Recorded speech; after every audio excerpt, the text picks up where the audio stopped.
Magandang araw po sa inyong lahat mga kabayan at welcome back dito po sa PNR at ito nga mga karibin natin na lumagapak na lahat nagulat, di makapaniwala. Yan mga kababayan patungkol po riyan ang ating alamin at bibigyan ng komento ngayong araw na ito. Pero bago pong lahat, kung bago ka pa lang at di pa po nakapag-subscribe sa ating munting channel, please don't forget to subscribe at palike na rin po ng video ito. Maraming salamat po at eto na nga, simulan na po natin to. Samayaan bayan ko sa magnanakaw na tao.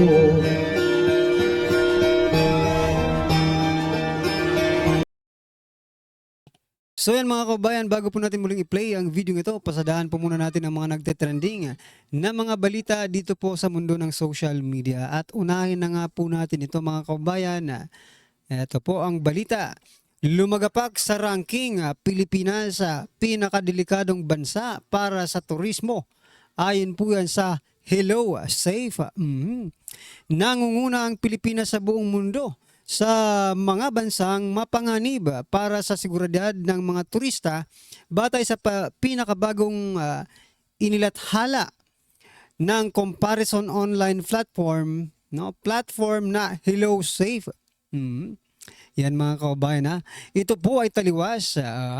Ito po ay taliwas mga kababayan sa sinasabi nilang low crime rate ang Pilipinas.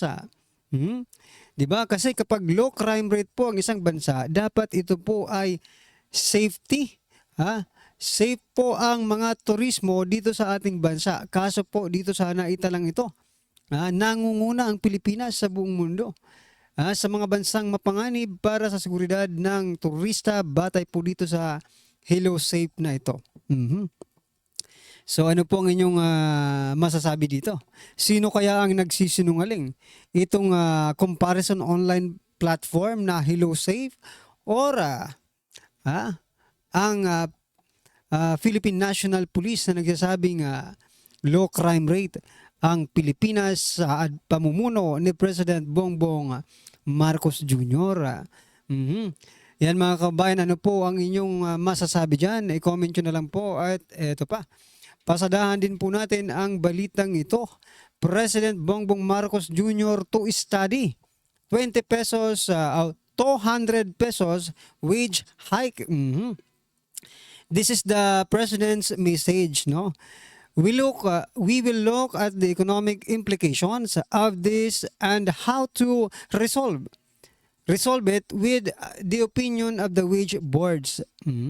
Since the wage boards are also creation of Congress. Yan mga kababayan, no? Sa ayuda, 'di ba? Sa ayuda, thousands po ang ipinamimigay, bilyones po ang pondo na ibinibigay. Hindi po nagdadalawang isip ang ating Pangulo at pinirmahan niya po ang mga ayuda-ayuda na yan, 'di ba? Pero dito po sa 200 pesos wage hike, kailangan pa po nilang pag-aralan, 'di ba? Sa bagay, yung ayuda one time lang 'yan no? Ito pong wage hike na 200 pesos is ano na 'yan parang hindi natin masabing lifetime kasi pwede rin naman nilang bawasan, 'di ba? Kung kinakailangan. Alam niyo po ba mga kababayan kung ano ang naiisip ko ngayon? Maybe parehas po tayong nang iniisip, pero ito po ang iniisip ko.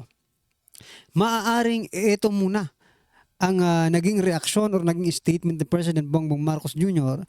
na pag-aaralan po nila. Sapagkat di po lingid sa ating kaalaman that President Bongbong Marcos Jr. have so many friends na mga oligarko. Siya na po ang nagsabi niyan. Mga bilyonaryo ang mga kaibigan niya.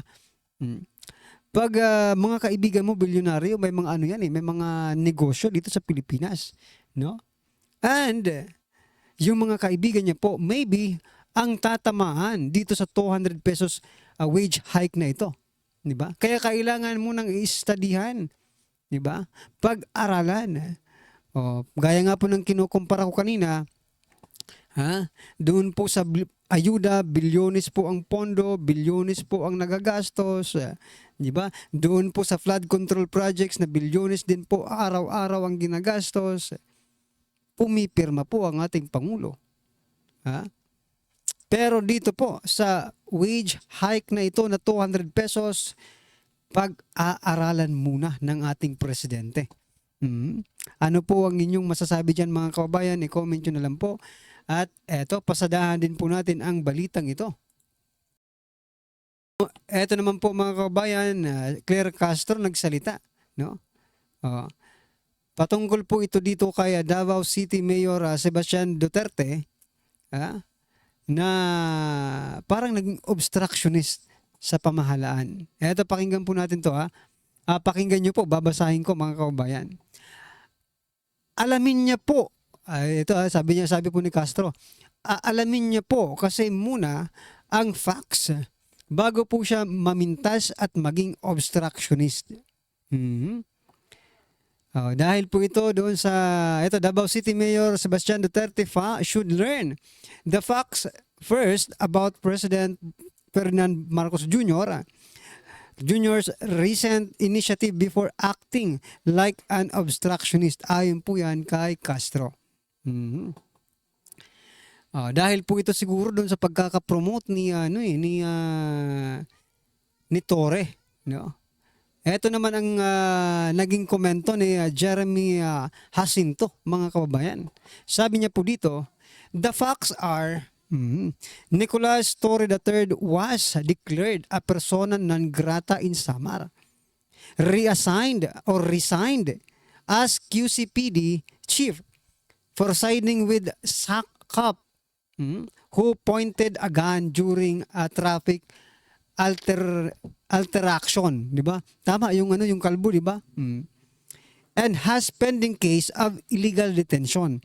So ito po yung mga facts na hindi po minimension ng Malacanang sa pag-introduce, no, sa publiko dito kay PNP Chief Torre, mga kababayan. So ulitin ko po ito po, Nicolas, ito po yung facts, no?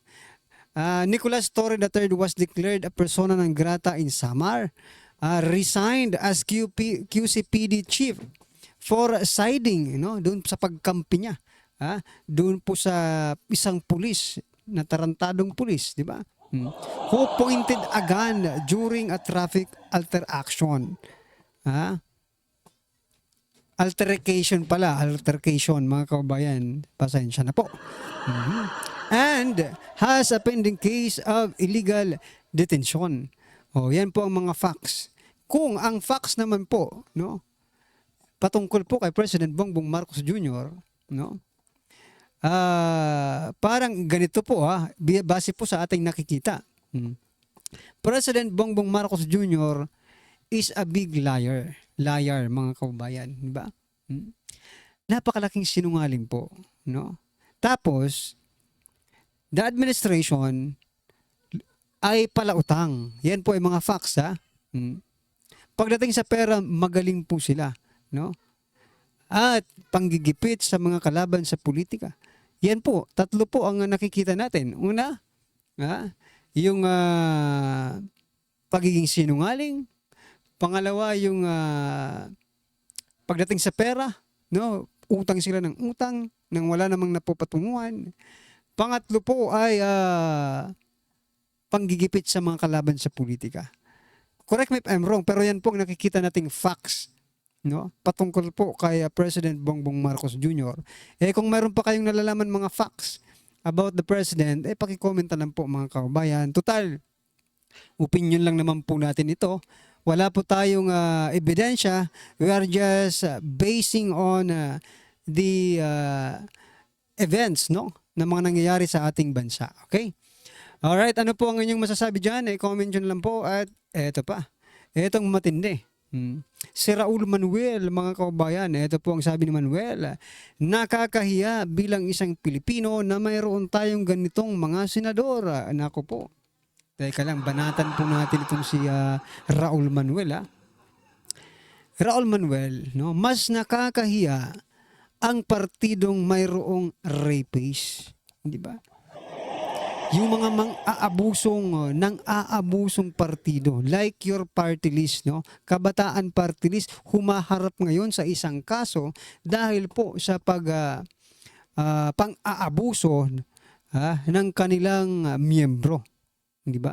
Nasaan po ang mas nakakahiya, Raul Manuel? Ang kapal ng mukha mo, di ba? Kapal naman ng mukha mo, Raul Manuel. Ikaw pa talaga ang may guts, no? Na sabihin niya sa mga senador. Mas nakakahiya po ang Kabataan Party List, no? Kasi kung hindi sa bundok ang lagay mo, no? Ang yung destination, ikaw po ay aabusuhin ng Kabataan Party List.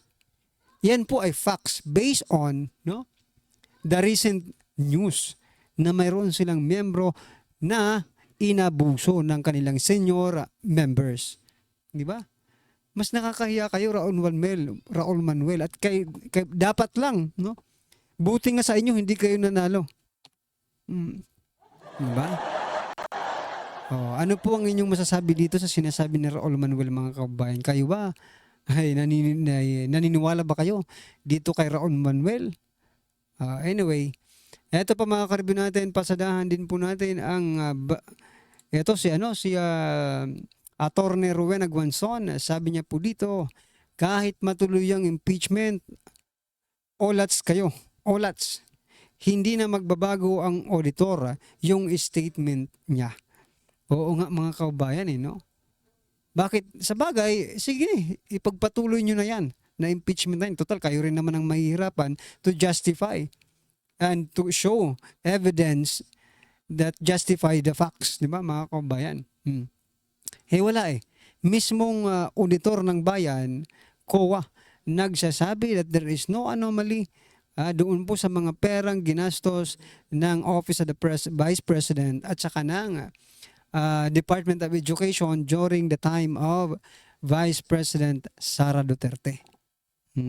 Ano po ang inyong masasabi dito mga kabayan? I-comment nyo na lang po. At ito, last po natin pag-uusapan, isi-share ko lang po ito mga kabayan mula po sa post ni Dr. Richard and Erica Matas, no? Erica Mata.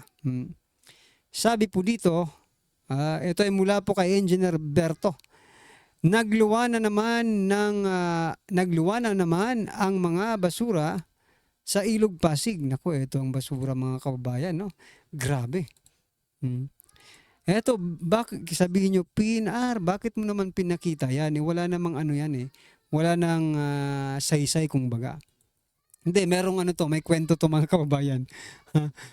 Bakit ko pinapakita ito? Dahil, kasi mga kababayan, no, kung ito, sa panahon pa ni former President Duterte, may mananagot po dito. May masisibak na opisyal ng gobyerno, no, dahil dito. Pero ngayon, mga kababayan, ewan ko lang hindi natin masabi kung meron bang nasisibak, di ba? Na mga opisyal ng gobyerno dahil po sa mga ganitong pangyayari. Pero I'm pretty sure, no, kung sa panahon po ito ni former President Duterte, itong basurang ito, nako, may mapapahiya dito, mga kababayan.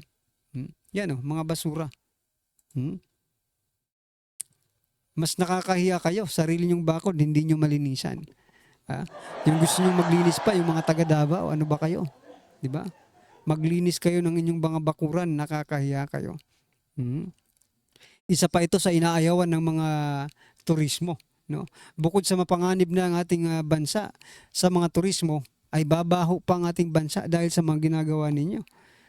Anyway, ano po ang inyong masasabi dito mga kababayan? I-comment nyo na lang po. At eto, pasadahan po natin ang video ito at bigyan po natin ng reaksyon. Eto na po.